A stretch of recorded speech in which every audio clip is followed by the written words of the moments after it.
महादेव, देव के देव महादेव के चरणों में प्रणाम। मैया भवानी के चरणों में प्रणाम। गणेश जी के चरणों में प्रणाम। मेरे प्रणाम को स्वीकार करें। एक बार की बात है, गणेश भगवान एक मुट्ठी चावल और एक कटोरी में थोड़ा सा दूध लेके धरती पे आए, बालक का रूप धर के, और जो भी दिखता उनसे बोलते कि मेरे लिए खीर बना दो। छोटा बच्चा के रूप में आए थे भगवान। सभी औरतें हंस रही थी, बोल रही थी कि एक मुट्ठी चावल इतना दूध से कौन कौन खीर खाएगा। सब सोच रहे थे कि छोटा बच्चा है अपना। सभी औरतें अपना हंस रही थी उनका बात सुन के। छोटा बच्चा का आदमी दुलार से प्यार से जो बच कहता है आदमी ध्यान देता नहीं है। ऐसे ही भगवान हर किसी के पास जा रहे थे। कोई औरत बोल रही थी कि इसका लड़का है, कोई कह रही थी किसके घर से है, ऐसे बोल रही थी।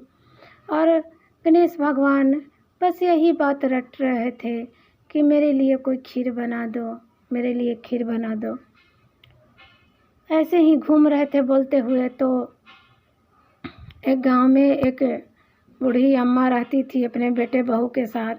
उनके 2 नाती पोते भी थे। तो अम्मा ने कहा हंसी में ही कि ला, मैं तेरे लिए खीर बना देती हूँ, मेरे को चावल दे दे और दूध दे दे। भगवान ने कहा कि ठीक है बना दो। अम्मा छोटा सा बर्तन ले आई और चूल्हे पर बैठा दी। तो भगवान ने कहा कि छोटा बर्तन नहीं, जिस घर में जो सबसे बड़ा बर्तन होगा वो वाला बर्तन तुम मतलब कि चूल्हे पर चढ़ाओ। अम्मा बालक का मन रखने के लिए अब बड़ा जो घर में बर्तन था उसको ले आके तसला, जो हमारे तरफ बोलते हैं पतीला डेगची तसला, उसको बैठा दी। अब भगवान जैसे हैं उसमें चावल और दूध डाले, पूरा तसला भर गया और बूढ़ी अम्मा ने खीर बनाया।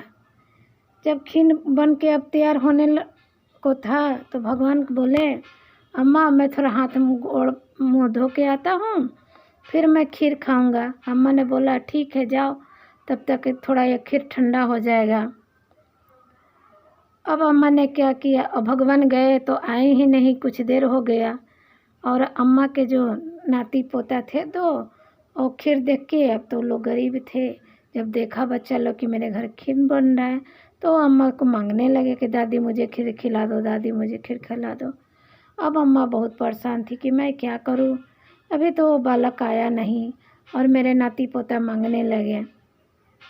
उन्होंने क्या किया, एक एक कटोरी दोनों बच्चों के लिए खीर निकाल दिया और थोड़ा सा खीर उन्होंने चूल्हे के पास रख दिया।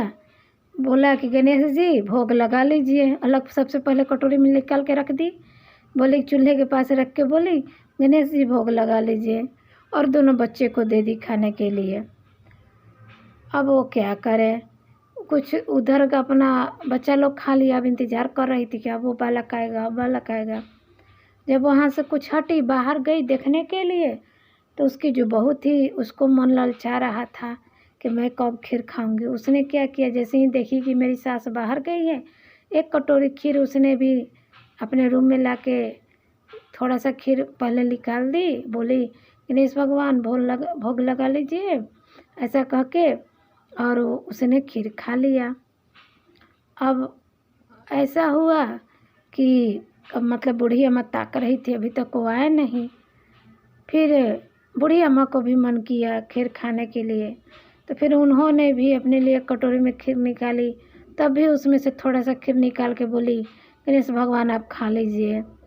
ऐसे ही खीर ख़त्म भी नहीं हो रहा था, पूरा भर के ही था अभी तक पतीले में। फिर उनके बगल की एक औरत जब देखी इनके घर खीर बन रहा है, वो भी आ गई मांगने के लिए। तो अब बूढ़ी अम्मा क्या करे, एक कटोरी उनको भी खीर दे दिया, और अभी तक गणेश भगवान आए ही नहीं। जब बगल वाली औरत चली गई, तब गणेश भगवान उधर से आ रहे हैं, अपना हाथ गोड़ मुँह धो के। बोला आ जाओ अब तुम खीर खा लो। तो गणेश भगवान ने कहा अम्मा मैंने तो खीर खा लिया। तो तुमने कब खीर खा लिया? तो अम्मा जब आपने चूल्हे को भोग लगाया, जब आपने खुद खाया भोग लगाया, जब आपकी बहू ने खाया भोग लगाया तो सब के समय मैंने तो खीर खा लिया जब आपने कहा गणेश भगवान को भोग लगा दो। तो अम्मा हंसने लगी, बोले क्यों मजाक कर रहा है, मेरी बहू तो घर से निकली नहीं, वो काम कर रही है, मेरी बहू ने कब खीर खा लिया। तो भगवान ने कहा कि जाकर देखो, उसके पलंग के नीचे कटोरी रखा हुआ है, उसने भी खीर खाया। बूढ़ी माता जाके देख रही है तो सच में पलंग के नीचे कटोरी रखा हुआ था।